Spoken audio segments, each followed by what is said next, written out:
السلام کے زمانے کے اندر ایک بچہ تھا اور اس بچے کے ماں کے بدن کے اوپر مکمل کپڑا نہیں تھا، تو وہ بچہ اپنے ماموں کے پاس گیا اور جا کے کہا کہ میرے ماموں میری والدہ کے لیے پیسے دو، میں لباس خرید کے اپنی والدہ کو پورا لباس پہنا سکوں۔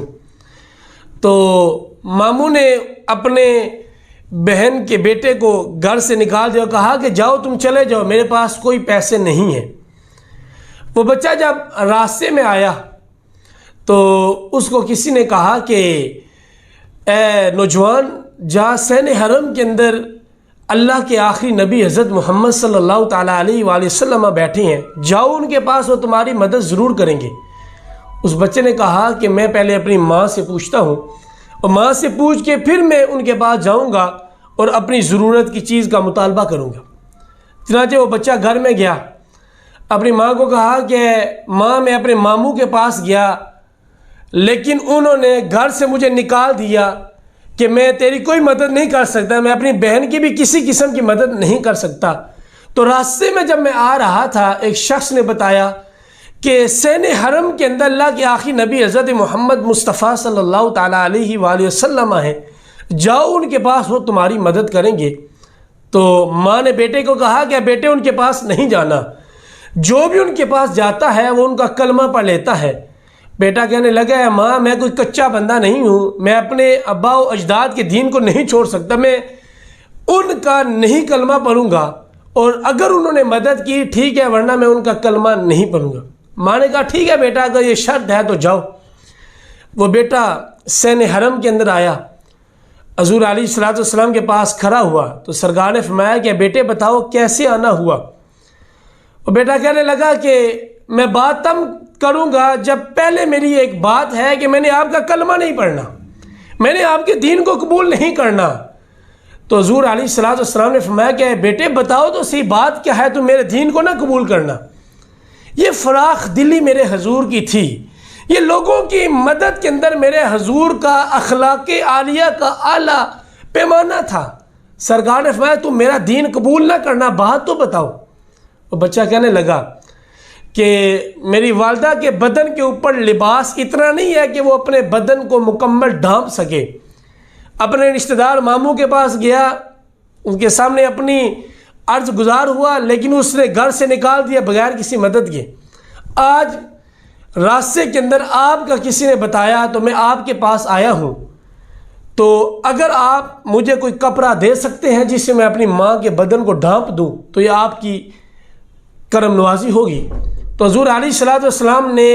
اپنے اوپر اوڑھی ہوئی مزمل کی چادر کو اتارا اور فرمایا کہ بیٹے جاؤ یہ لے جاؤ اور یہ اپنی ماں کو دو، وہ اپنے بدن کو ڈھانپ لے۔ وہ بچہ اپنے گھر میں آتا ہے، ماں کو وہ چادر دیتا ہے،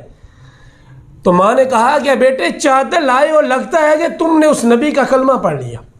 بچہ کہتا ہے ماں اللہ کی قسم میں نے اس نبی کا کلمہ نہیں پڑھا، میں نے ان کو جاتے ساتھ ہی کہا کہ میں نے آپ کا دین قبول نہیں کرنا، اگر آپ مدد کر سکتے ہیں تو میری مدد کریں۔ تو انہوں نے کہا اگرچہ میرا دین قبول نہ کر جاؤ، یہ چادر لے جاؤ اپنی ماں کے بدن کو ڈھانپ دو۔ ماں نے کہا کیا انہوں نے یہ بات کہی ہے کہ تم نے کہا کہ میں دین قبول نہیں کروں گا پھر بھی انہوں نے تمہیں یہ چادر دی؟ وہ کہنے لگا کہ ہاں۔ تو ماں نے کہا کہ بیٹے آؤ پھر میں بھی ساتھ چلتی ہوں، اسی نبی کا کلمہ پڑھتے ہیں،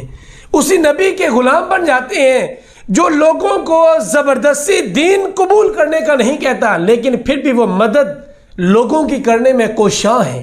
تو ماں اور بیٹے نے جا کے حضور کی بارگاہ میں اسلام کو قبول کیا۔ تو آج اگر میرا اور آپ کا یہ اخلاق بن جائے، آج ہمارے پاس تو سگا بھائی ضرورت مند ہو کے فاقے کاٹ کی ضرورت کے لیے چند چیز لینے کے لیے آ جائے تو ہم تو اس کو بھی عزت کی نگاہ سے نہیں دیکھتے۔ آج ہماری بہن غموں کی ماری ہوئی اپنی فریادوں کو لے کے ہمارے پاس آئے، ہمارے پاس عالی شان محلات ہیں، کروڑوں کی آمدن ہے، ہمارے بزنس عالی شان دن بدن عروج پہ جا رہے ہیں، لیکن ہم اپنی بہن کو عزت کی نگاہ کے ساتھ دیکھنا تو دور کی بات، ہم اس کو اپنے گھر کی چار دیواری میں آنے کو بھی پسند نہیں کرتے۔ یہ ہمارا اخلاق ہے، یہ ہم اس قدر اخلاق کے گرے ہیں کہ حضور نے تو فرمایا کہ تم میں سے بہتر وہ ہے من ینفع الناس، جو لوگوں کو نفع دے، ہم اپنوں کو نفع نہیں دیتے تو اوروں کو نفع کیا دیں گے؟ اور پھر اگر ہم اپنے معاشرے کو دیکھیں، اپنے معاشرے کے اگر ہم المیوں کو دیکھیں تو یہاں پہ تو لوگ اپنے ماں باپ کی بھی مدد نہیں کرتے۔ ماں باپ بڑھاپے کی عمر کو پہنچ گئے، ماں باپ کمانے سے آڑی آ چکے، اور بیٹے کے اوپر آس امید لگا کے پڑھایا لکھایا، پروان چڑھایا، عزت کے گھر کے اندر اس کا رشتہ کروایا، لیکن جب ماں باپ کے لیے وقت آیا کہ اولاد ان کی خدمت کرے تو اولاد اپنے بوڑھے ماں باپ کو گھر سے نکال دیتی ہے۔ یہ ہمارے معاشرے کا المیہ ہے۔ دوسروں کی مدد تو دور کی بات، ہم ماں باپ کو بھی عزت کے ساتھ اپنے گھر میں نہیں رکھتے۔ اور